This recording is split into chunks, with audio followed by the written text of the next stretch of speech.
itu untuk disempurnakan, bukan untuk kita hindari. Saya pun seperti itu. Jadi saya harap kita jujur pada diri kita sendiri, apakah terjadi kebaikan ataukah tidak. Kemudian kalau misalnya terjadi masalah, kita selesaikan bersama-sama. Kemudian harapan saya Bapak Ibu, kawan-kawan bisa berkolaborasi, terutama budaya positif ini pasti sempurnanya adalah komunitas. Jadi budaya positif itu harus disepakati di kelas masing-masing. Bapak Ibu, kita selalu kelas itu tidak mudah. Lalu manajemen kelas itu juga tidak seperti yang disampaikan oleh orang. Kalau siswa kita sudah memiliki budaya positif, itu mudah. Tapi kita harus lihat karakteristik siswa kita sudah memiliki budaya positif tidak. Kita sudah memiliki budaya positif tidak. Kalau belum, maka harapan saya Bapak Ibu, dari banyak masalah kalau masih disepakati tak usah banyak-banyak. Tapi fokus, misalnya nih budaya positif yang akan kita lakukan ada tiga itu apa? 1, 2, 3. Kita komitmen dengan tiga. Tapi bukan berarti tiga sudah kita komitmen, yang lain tidak kita lakukan sejalan. Cuma kita fokusnya di tiga. Contoh misalnya disiplin. Disiplin kan banyak nih. Sepakati disiplin apa? Disiplin waktu. Disiplin waktu yang akan diukur bukan hanya siswa, tapi Bapak Ibu juga harus mau dan mau untuk diukur. Contoh disiplin waktu. Bapak Ibu sudah tepat waktu belum datang? Bapak Ibu sudah tepat waktu belum masuk kelas? Bapak Ibu sudah tepat waktu belum melakukan tugas Bapak Ibu berkaitan dengan perencanaan? Bapak Ibu sudah tepat waktu belum melakukan penilaian? Itu dulu. Ya, jadi kita hanya jangan melihat kesalahan siswa, kesalahan sekolah, tapi kita introspeksi, kita sih dulu. Kalau kita belum, kalau kita berarti kalau kita tidak salah bersama, sesuatu yang kita akan terlambat. Apa sih? Masuk kelas, tepat waktu. Tepat waktu bagaimana selalu kita akan bertemu kita bersama. Jadi lagi telepon, daripada apa yang disampaikan oleh kawan-kawan, sepakati bersama. Nanti kita akan buat komitmen bersama, dan komitmen bersama itu harus kita tanda tangan bersama. Misalnya saya kalau di sekolah, baik itu di Tanjung maupun Bunguran Tengah, kita upacara, kita buat komitmen bersama, kita undang pengawas dan ketua komite, mungkin pejabat yang ada di sini Bapak Ibu mau ikut sertakan, silahkan. Nanti kita tanda tangani, semua Bapak Ibu harus tanda tangani. Siswa, kalau siswa kita sedikit bisa tanda tangan semua, bisa kita tanda tangan bersama dalam bentuk spanduk. Kita tempel gini-gini supaya ini mengingatkan kita bersama. Yang paling penting Bapak Ibu, sekolah bukan sebagai polisi untuk Bapak Ibu melakukan tugas secara terpaksa, tapi saya berharap ini datang dari hati Bapak Ibu. Kita sudah berkomitmen nih, pegang komitmen itu. Komitmen tidak harus banyak. Tadi saya sampaikan, komitmen 3 saja. 3 ini indikatornya tolong betul-betul di tubuh. Kemudian biasanya tim monitoring ini mungkin bisa saya berikan masukan ke Bu Hotma dan Bu Jessica. Tim monitoring itu yang pertama biasanya ada pengawas, kemudian ada ketua komite, kemudian ada 1 wakil kepala sekolah dan 1 TU.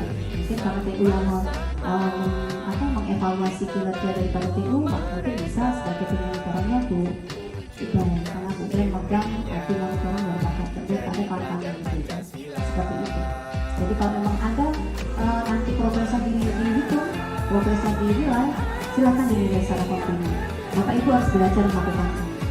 Saya dulu di Bunguran juga mengajari ini ke kawan-kawan.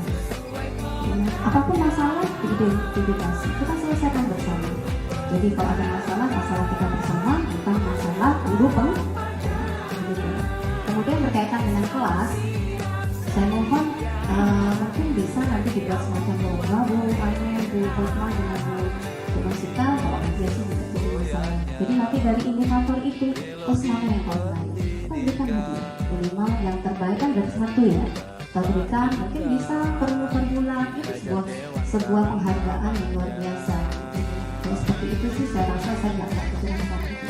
Sehingga progresnya itu jelas. Itu aja mungkin dari saya.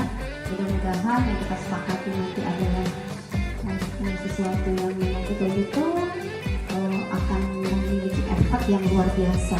Jadi lakukan dari yang kita bisa. yang kita bisa tuh berarti bapak ibu harus putusin bersama. Nggak bisa saya disiplin dulu, nggak bisa. Bapak ibu harus komitmen, kita putusin apa itu, itu kita putuskan dalam sebuah rapat. Itu saja mungkin dari saya mohon maaf tidak bisa mendampingi kawan-kawan. Harusnya ini saya sampaikan nanti selesai bapak ibu mendapatkan diseminasi. Diseminasi itu adalah menyampaikan ulang hasil daripada mungkin materi yang didapatkan oleh Irma dan Masita. Bapak ibu jangan dilihat persennya ya. Saya tidak mau bapak ibu lihat persennya, tapi lihatlah ini sebagai jari kita bersama. Itu ya. Jadi jam 9 nanti saya akan rapat di kantor bupati. Saya mohon kawan-kawan untuk kesepakatan ini dan saya support sepenuhnya untuk semua kegiatan yang berkaitan sekolah yang positif.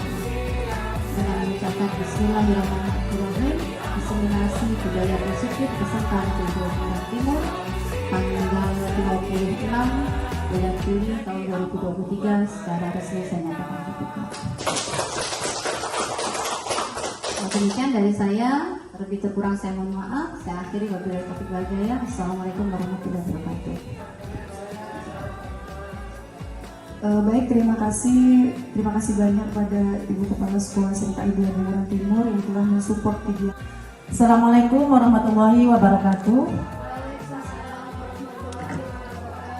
Selamat pagi dan salam sejahtera untuk kita semua.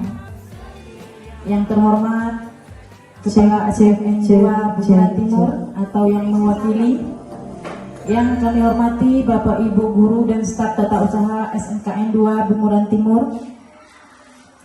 Pada kesempatan yang berbahagia ini, izinkanlah saya mengajak Bapak Ibu yang hadir untuk senantiasa bersyukur kepada Tuhan Yang Maha Esa karena berkat karunia, kesehatan, keselamatan, dan nikmatnya. Semata pada pagi hari ini kita dapat bersama-sama hadir di ruangan majelis guru untuk mengikuti destinasi calon guru penggerak yang berjudul Penerapan Budaya Positif di Sekolah. Adapun susunan acara yang akan kita lalui pada pagi hari ini yaitu yang pertama pembukaan, yang kedua sambutan kepala sekolah atau yang mewakili, yang ketiga sosialisasi atau diseminasi calon guru penggerak Angkatan 8 Provinsi Kepulauan Riau. Baiklah, untuk mengawali acara kita pada pagi hari ini, marilah kita bersama-sama berdoa menurut agama dan kepercayaan kita masing-masing. Berdoa mulai.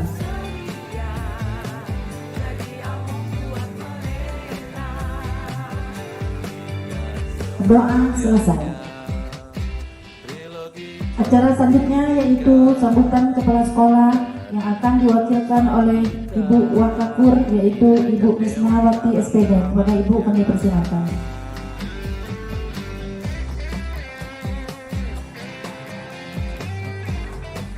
Bismillahirrahmanirrahim. Assalamualaikum warahmatullahi wabarakatuh.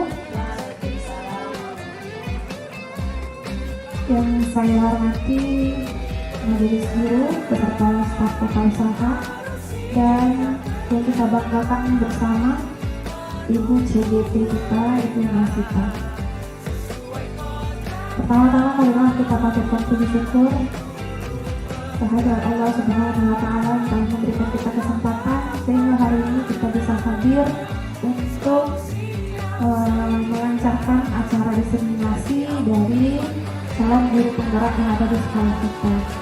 Dan tak lupa pula kita aturkan salawat dan salam kepada Nabi Muhammad SAW. Allahumma sholli ala sayyidina Muhammad wa ala ali sayyidina Muhammad. Terima kasih atas kesempatan yang diberikan kepada saya. Saya rasa untuk sekolah ini penerapan budaya positif ini memang harus disadari oleh semua pihak, bukan hanya dari guru untuk siswa, tapi untuk diri sendiri. Baik itu guru, staf tata usaha, ataupun dari warga sekolah yang ada di sekitar kita. Contohnya komite sekolah, tetangga-tetangga sekolah kita. Karena namanya budaya positif, otomatis itu harus dibudidayakan. Bukan hanya diterapkan, tapi sudah menjadi budaya. sehingga tidak ada lagi kasus-kasus yang tidak kita inginkan seperti itu. Kemudian budaya positif ini ada banyak sekali, saya rasa sangat banyak.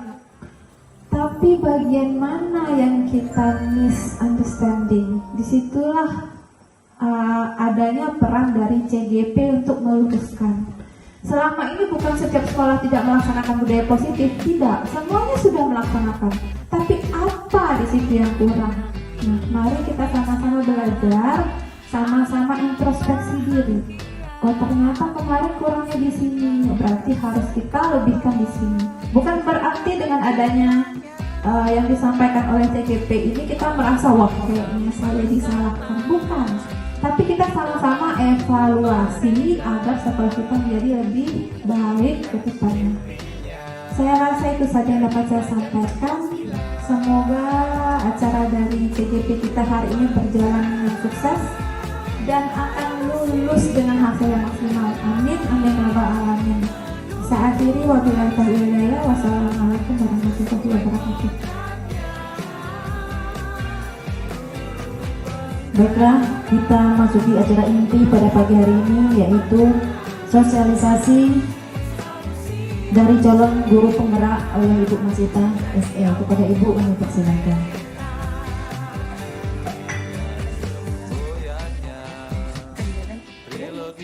Baik, assalamualaikum warahmatullahi wabarakatuh. Yang terhormat Ibu Wakabudepulu SMKN 2 Bunguran Timur, yang saya hormati dan yang saya banggakan guru-guru SMKN 2 Bunguran Timur serta staf PU yang ada di SMKN 2 Bunguran Timur. Hari ini kami dari calon guru penggerak angkatan 8 Kabupaten Natuna Provinsi Kepulauan Riau oleh saya Masita SE. Di sini kami akan mensosialisasikan penerapan budaya positif di sekolah.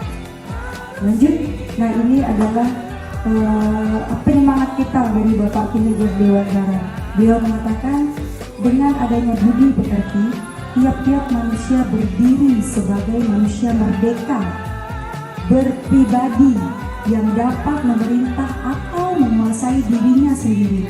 Inilah manusia beradab dan itulah maksud dan tujuan dalam pendidikan garis besarnya oleh Bapak Ki Hajar Dewantara.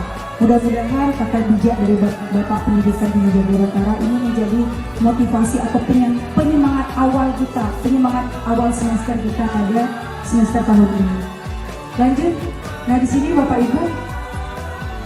Baik, tujuan kegiatan kita pada hari ini yaitu mewujudkan pembelajaran yang berpihak pada murid, terciptanya disiplin positif, terwujudnya suasana yang nyaman di kelas, serta menciptakan budaya positif di SMKN 2 Bunguran Timur.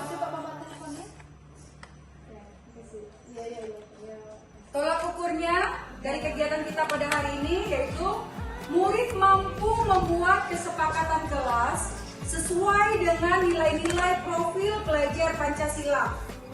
Yang kedua, murid mampu menjalankan kesepakatan yang telah mereka buat. Yang ketiga, terjadinya perubahan sikap disiplin positif dari siswa kepada guru atau murid lainnya. Materi pokok kita hari ini yang pertama yaitu budaya positif. Yang kedua, 5 posisi kontrol kita sebagai guru. Terus segitiga restitusi, kebutuhan dasar dari manusia dan dunia berkualitas. Yang terakhir yaitu membuat keyakinan kelas. Nah, ini pengertian dari budaya positif, kawan-kawan.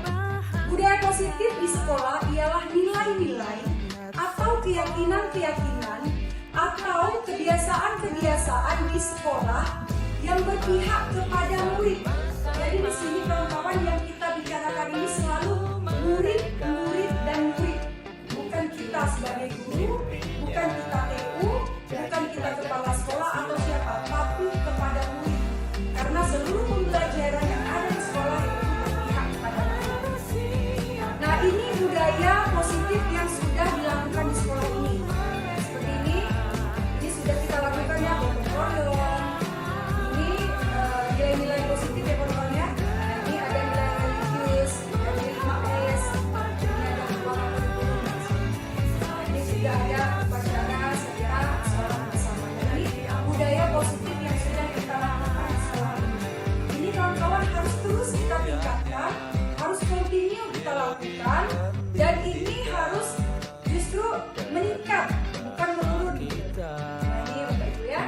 Lanjut, 5 kontrol kita sebagai guru.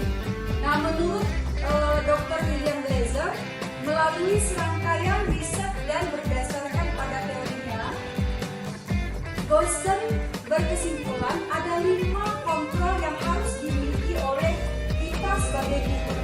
Yang pertama yaitu kontrol penghukum. Yang kedua, pembuat rasa bersalah. Terus teman, pemantau, dan manajer. Dari ini 5 kontrol kita sebagai guru harus kita pilih kontrol yang terbaik. Yang terbaik karena 5 kontrol ini tidak bisa semuanya kita untuk pendidikan yang berpusat kepada siswa. Lanjut, nah ini kalau kontrol penghukum. Nah, penghukum, seorang penghukum bisa menggunakan hukuman fisik maupun verbal. Jadi kalau misalkan kita siswa datang ke lembaga kita bersikup, itu yang namanya kita sebagai guru berkontrol menghukum. Nah, ini contoh kalimatnya seperti apa? Nah, ini hukumannya, patuh kamu pada aturan atau awas. Nah, itu tidak boleh. Jadi penghukum ini boleh atau tidak kita terapkan? Tidak boleh. Nah, ini membuat anak depresi. Anak akan menjadi milir. Lanjut, kontrol selanjutnya yaitu pembuat rasa bersalah. Nah, kalau pembuat rasa bersalah ini, murid itu akan memiliki perilaku yang buruk tentang diri mereka. Dia merasa tidak dihargai. Kalau kita menerapkan pembuat merasa bersalah. Nah, itu contohnya kalimatnya seperti ini. Ibu sangat kecewa sekali dengan kamu. Itu sering kan Bapak Ibu kita omongkan, termasuk saya sendiri. Saya sering mengatakan kepada guru, saya kecewa kepada kalian. Ternyata kontrol ini tidak baik kita terapkan kepada siswa kita karena ini membuat mereka menjadi minder, menjadi tidak dihargai. Nah, kontrol selanjutnya yaitu teman. Nah, kita di sini guru juga bisa menjadi teman. Nah, kontrol di teman ini, posisi guru sebagai teman pada posisi ini, selayaknya guru bersikap tentunya guru tidak akan menyakiti siswa, tetapi tetap melaksanakan tugas sebagai pengontrol atau siswanya melalui tindakan yang persuasif.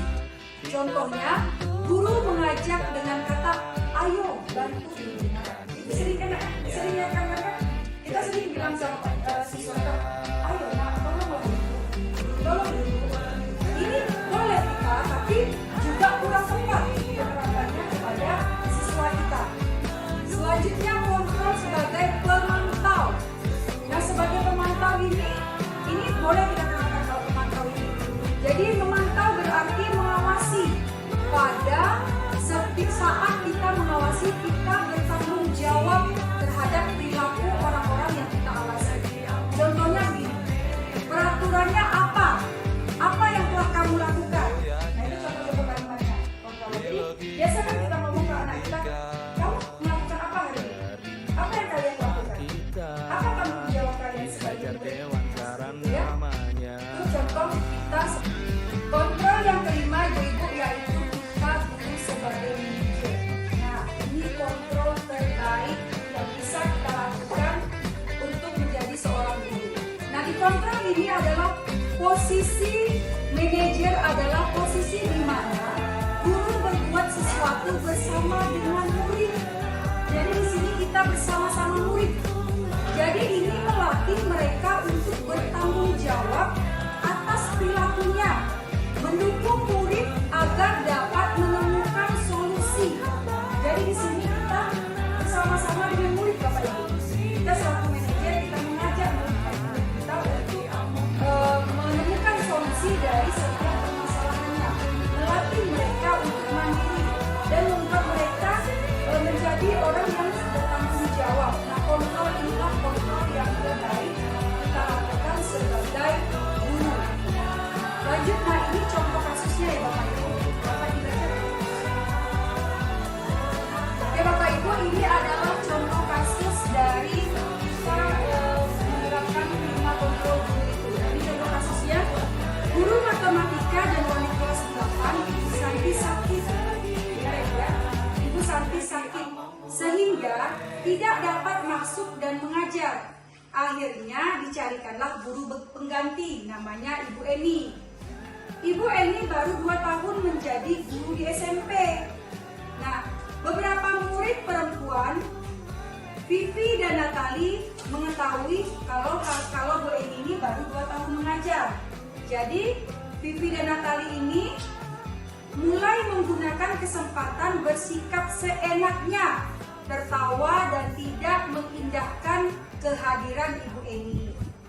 Jadi, Ibu Eni mencoba menyapa Vivi dan Natali dengan ramah sambil mengingatkan mereka untuk tetap fokus pada pengerjaan tugas. Bu Eni bilang, ayolah tugasnya dikerjakan. Nanti Ibu ditegur oleh kepala sekolah. Kepala sekolahnya bernama kepala sekolah.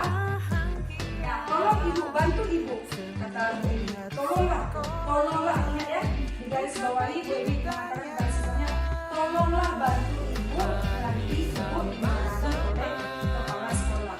Coba kita lihat pertanyaan selanjutnya. Dalam kasus di atas, posisi apakah yang diambil Ibu Eni dalam menangani Vivi dan Natali? Coba dari 5 kontrol tadi, coba dari kasus ini kira-kira kontrol apa yang dilakukan?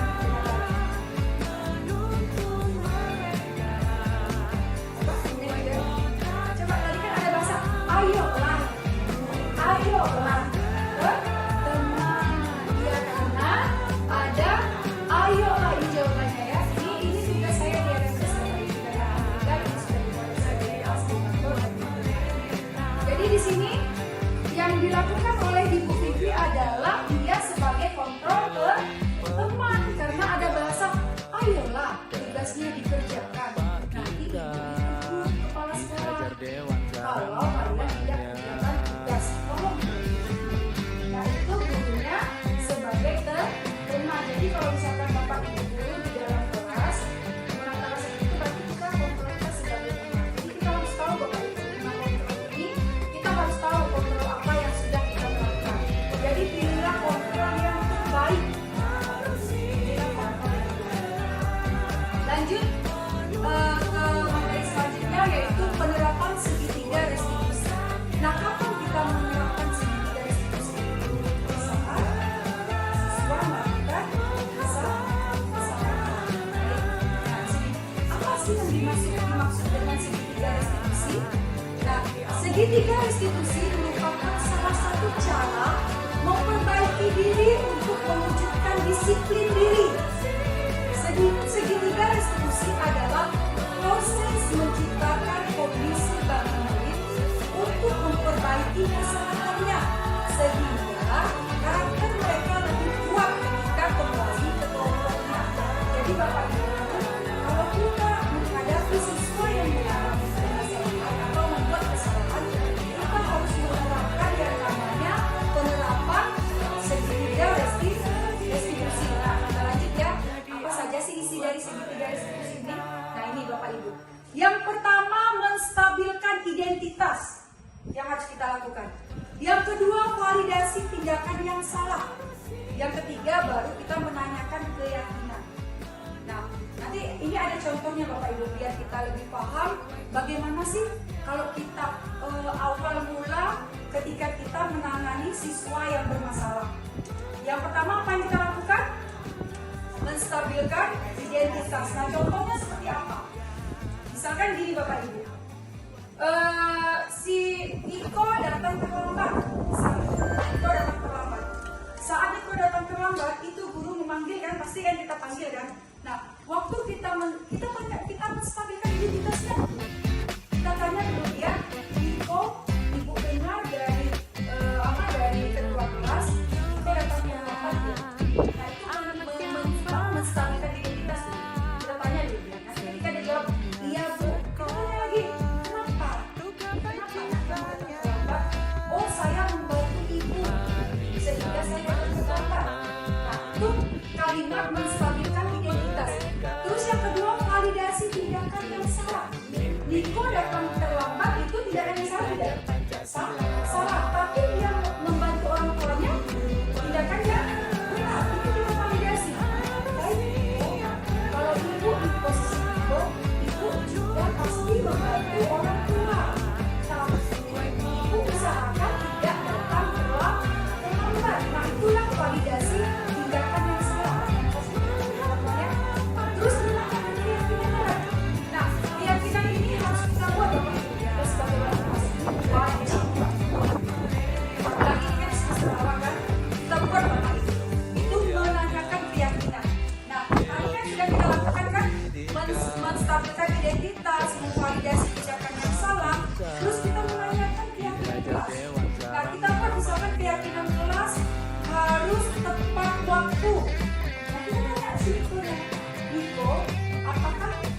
yang positif.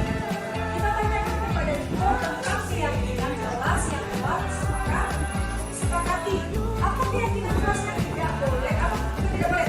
Datang harus tepat waktu. Datang tepat waktu. Nah ini Bapak Ibu, kita tidak boleh menggunakan kata negatif. Contoh misalnya, kamu tidak boleh datang terlambat. Tidak boleh datang terlambat. Kamu tidak boleh datang terlambat. Tidak boleh datang terlambat. Tapi yang kita lakukan seperti ini. Apakah kamu datang terlambat? Jadi kata tidak itu tidak boleh. Jadi lagi, Niko, kamu datang terlambat. Ada kalimat positif. Jadi menanyakan keyakinannya bagi kepada si Niko ini. Apakah dia telah melanggar yang jelas atau tidak? Kita tanyakan kepada Nikonya, Niko, apakah perlakuan kamu ini sesuai dengan keyakinan kelas kita? Nanti kita tanya dia, ketika dia bilang, oh iya Bu, tidak sesuai. Apa yang tidak sesuai? Nah, datang telat katanya kan? Saya datang telat Bu. Nah, kalau Niko mengetahui keyakinan kelas kita harus datang tepat waktu, jadi apa yang harus Niko lakukan? Jadi nanti Nikonya kan pasti bilang, kedepannya tidak boleh datang terlambat lagi, harus datang tepat waktu. Nah, seperti itulah kita harus menanyakan keyakinan kepada siswa kita. Lanjutnya ini ya, penerapan nih, langkah-langkah penerapan restitusinya Bapak Ibu. Langkah pertama, pada bagian dasar segitiga adalah menstabilkan identitas. Jika anak berbuat salah, maka ada kebutuhan dasar mereka yang belum terpenuhi. Jadi anak itu Bapak Ibu, ketika mereka berbuat salah, itu bisa saja kebutuhan dasar dia sebagai manusia belum terpenuhi. Kebutuhan dasar dia sebagai murid belum terpenuhi. Jadi tidak boleh kita menghukum dia, tidak boleh kita menyalahkan dia, karena bisa saja kebutuhan dasarnya belum terpenuhi. Jadi kita harus menghargai sekecil apapun aset yang ada di sekolah kita ini, termasuk siswa. Langkah kedua, memvalidasi tindakan yang salah. Nah di sini konsepnya adalah kita harus memahami kebutuhan dasar yang didasari tindakan anak tersebut. Ini tindakan manusia baik atau buruk pasti memiliki maksud atau tujuan. Jadi dia datang terlambat, dia melawan kita dulu itu mungkin dia tidak mendapatkan kebutuhan dasarnya sebagai pemimpin.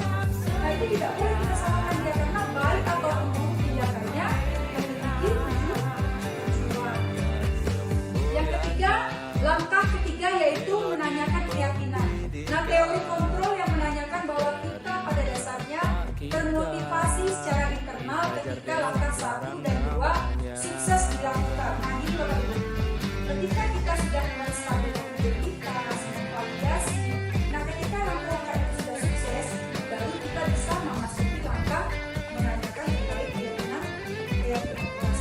Namun kalau misalkan terdapat kendala yang utama dan yang berat itu terjadi, mungkin kebutuhan dia akan terpenuhi. Contoh misalkan anak tidur di dalam kelas, untuk kesehatannya dan itu tidak terpenuhi. Kenapa tidak terpenuhi? Oh dia membantu orang tuanya. Nah itu harus kita gali. Jika ke 1 poin 1 dan 2 itu belum kita temukan, ya baru kita bisa menangkap bahwa ternyata ya. Nah ini lanjutan kasus yang tadi ya Bapak Ibu ya. Ini lanjutan kasusnya. Keesokan harinya, Ibu Santi menangani Studi dan Natali serta menampilkan tentang laporan Ibu Eni. Nah, di sini dalam kasus di atas langkah-langkah restitusi apa saja yang sudah dilakukan Ibu Santi. Ya dalam hal ini ya, Ibu Santi memanggil Ibu Eni. Dia menanyakan kejadian kemarin. Namun pada akhirnya mengatakan akan meminta maaf kepada Ibu Santi. Jadi Vivi dan Natali ini juga dipanggil oleh Ibu Santi. Jadi gini ya Bapak Ibu ya, Ibu Santi ini kepala sekolahnya. Dia panggil itu Ibu Eni. Dia panggil juga Vivi dan Natali. Dia tanya kepada Vivi dan Natali apakah mau meminta maaf atau tidak. Di sini ya contoh kasusnya ya. Jadi mereka mau meminta maaf. Nah, coba kita lihat di sini pertanyaannya, dari kasus di atas, langkah-langkah restitusi apa saja yang sudah dijalankan oleh Ibu Santi? Terus yang lanjut ya Bapak Ibu ya, satu kasusnya.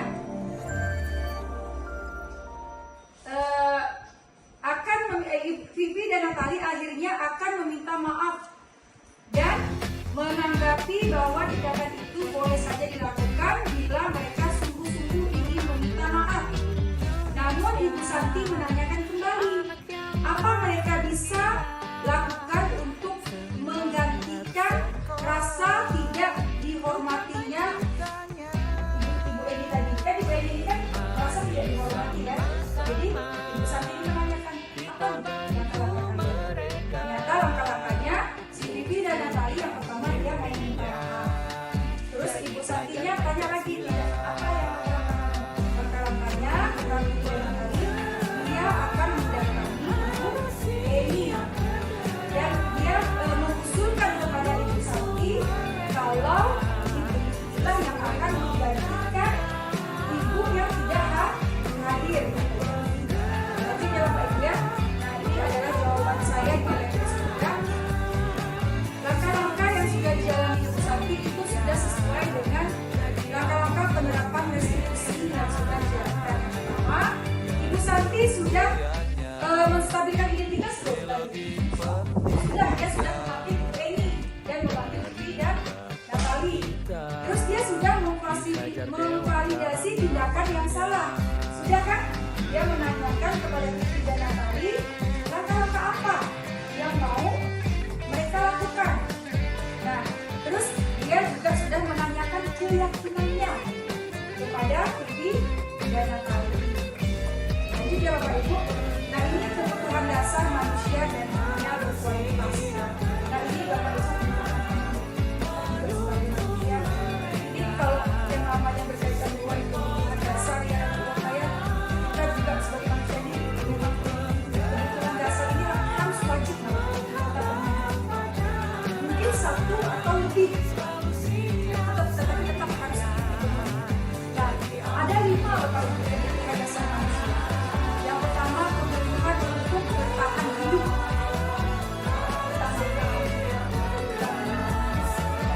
Itu merupakan suatu kebutuhan bertahan hidup. Itu semuanya kita perlu. Jadi sangat sesuatu ya. Terus kasih sayang dan rasa diterima. Nah ini kebutuhan dasar manusia. Dia pasti membutuhkan kasih sayang dan rasa diterima. Kita saja gimana rasanya kalau tidak diterima bisa komunitas. Apalagi murid kita. Jadi jangan sampai murid kita itu merasa mereka tidak diterima di satu komunitas apalagi di sekolah. Jadi kita hindari kayak bullying, memarahi, menghukum. Nah ini bisa saja dia merasa tidak disayangi. Dia merasa kok aku terus yang dimarahi. Dia merasa tidak bisa disayangi gitu Bapak Ibu, tidak diterima. Terus kebebasan, freedom, kebebasan. Nah ini juga merupakan satu kebutuhan dasar dari manusia. Kita guru aja kan Bapak Ibu pengen kan diberikan kebebasannya gua kayak sampai kementerian kan juga memberikan kebebasan kepada gurunya untuk membuat modul ajar seperti apa yang kita butuhkan. Karena kita yang tahu kelas kita. Lanjut ya Bapak Ibu. Yang keempat yaitu kesenangan. Wah, murid itu harus senang. Murid itu harus bahagia. Ketika murid senang dan bahagia, tidak itu muncul Bapak Ibu. Inovasi, kreativitas itu muncul dari otak mereka ketika mereka merasa senang dan bahagia. Jadi pelajar Pancasila.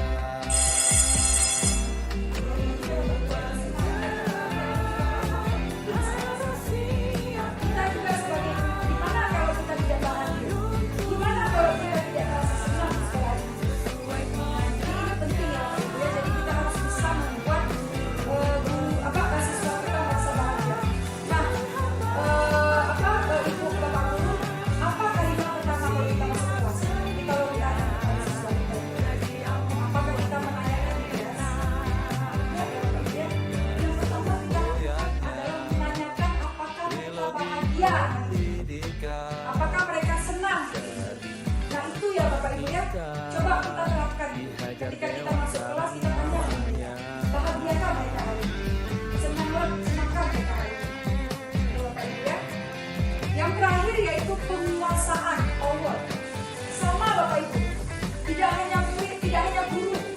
pengen memiliki penguasaan. Murid juga sama. Mereka pengen memiliki penguasaan. Kayak gitu aja jawab berikutnya ada contoh-contohnya.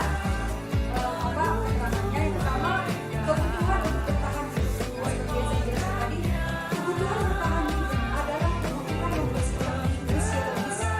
Untuk bertahan hidup misalnya makanan. Ini yang berkaitan dengan biologis. Lanjut, kasih sayang dan rasa terima. Ini pengertiannya kebutuhan ini. Dan tiga kebutuhan berikutnya adalah kebutuhan psikologis. Jadi anak-anak itu secara psikologisnya harus terpenuhi agar mereka merasa diterima, agar mereka merasa kasih sayang. Yang ketiga, kebebasan. Kebutuhan untuk bebas adalah kebutuhan akan kemandirian, otonomi, memiliki pilihan dan mampu mengendalikan arah hidupnya. Jadi Bapak Ibu semuanya, kita di sini sebagai among, kita di sini sebagai percontohan. Untuk apa? Untuk siswa bisa mandiri. Kenapa siswa itu harus mandiri, Bapak Ibu? Kenapa? Kenapa siswa itu harus mandiri? Karena mereka di luar sana itu harus mampu, harus pede dengan kemampuannya. Dia harus mampu berdiri di bawah kakinya sendiri. Indonesia saja merdeka dengan kemandirian. Indonesia itu adalah negara, Bapak Ibu, yang tidak merdeka atas diberi tidak. Tapi Indonesia itu merdeka karena kemandiriannya, karena kemauannya. Beda dengan Malaysia, dengan Singapura itu beda. Bukan hadiah. Indonesia merdeka bukan hadiah. Bukan. Begitu juga kita ke murid kita. Kita harus memerdekakan dia agar dia mandiri. Jangan kita kekang dia. Karena itu ada hak satu, yaitu kepada profil pelajar Pancasila. Lanjut ya, keyakinan kelas merupakan metode untuk menimbulkan kembali disiplin positif yang disadari oleh motivasi dari dalam diri. Jadi kalau keyakinan kelas ini Bapak Ibu bukan paksaan, tapi timbul dari dalam diri kita. Nah, ini rumusan dalam membuat keyakinan kelas. Jadi pelajar Pancasila.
rangkaian hari Senin sudah kita lakukan.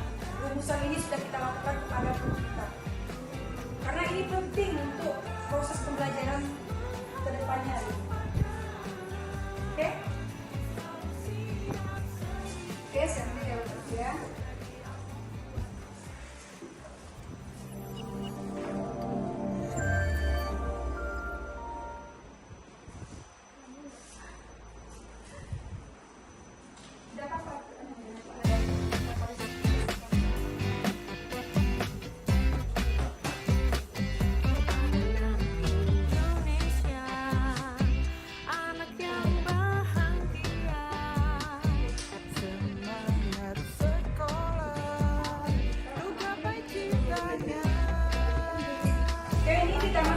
Ada 4. Yang pertama, datang tepat pada waktunya. Positif ya. Positif, kalimatnya positif. Terus, menciptakan ruang kelas yang bersih dan asri agar nyaman belajar. Positif, 5 menit masih panjang. Tenang di dalam kelas. Membersihkan kelas sesuai jadwal yang telah ditentukan. Oke. Membuat kesepakatan kelas. Oke, Bapak Ibu ya. Ini kalimat positif yang sudah kita kumpulkan. Nah, ini kalimat keyakinan yang sudah kita kumpulkan. Dan langkah kedua, apa yang harus kita lakukan setelah kita mendapatkan kalimat pertanyaan yang universal seperti ini? Nah, yang kedua, ini mulai kelas semua kan? Yang kedua, guru dan siswa mengulas keyakinan yang telah tertulis. Nah, ini harus kita tulis, Bapak Ibu. Kita ulas. Setelah keinginan siswa tertampung, proses merumuskan keyakinan kelas dapat dilanjutkan dengan mengulas kembali. Nah, kita lihat nih dari ini kalimat universal ini, keyakinan kelas yang positif ini, kita pilih yang mana kita butuhkan di dalam kelas kita.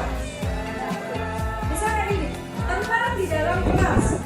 Terus dengan membersihkan, coba ya, membersihkan kelas sesuai jadwal yang ditentukan, dengan menciptakan ruangan kelas yang bersih dan asri. Kan mirip ya?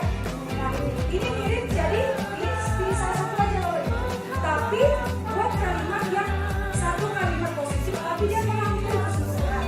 Nah, begitu ya Bapak ya. Terus yang di sini datang tepat waktu, ini berbeda. Nah, ini apa kira-kira? Kira-kira yang bisa kita rumuskan ini kita masuk yang ketiga ya.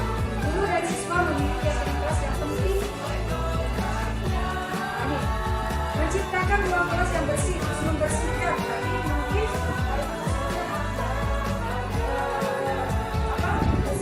sesuai ya, atau tidak sesuai dengan boleh telah dibersihkan apa, tapi dia harus mencakup semua ini ya, karena ini kan sama nih. Nah, jadi kita buat satu kalimat positif yang universal yang mencakup keseluruhannya. Mungkin Bapak Ibu bisa merumuskan dengan siswanya ya Bapak Ibu ya. Terus yang ketiga, baik tanggapan ke wakil kurikulum, mungkin ada yang mau ditambahkan Bu? Saya rasa untuk hal ini sangat-sangat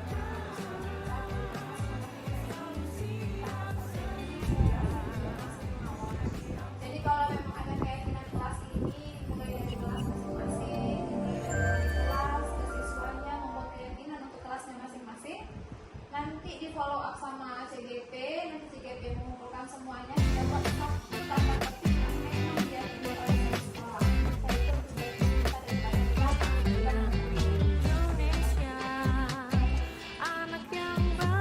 Baik, terima kasih kepada Ibu Wakil Kurikulum yang sudah memberikan kita masukannya, termasuk saya kan wali kelas di sini Bapak Ibu. Jadi memang benar ada baiknya kita wali kelas kita bersepakat, kita membuat kesepakatan kelas di kelas kita itu agar apa benar, agar kita menghindari hukuman. Nah,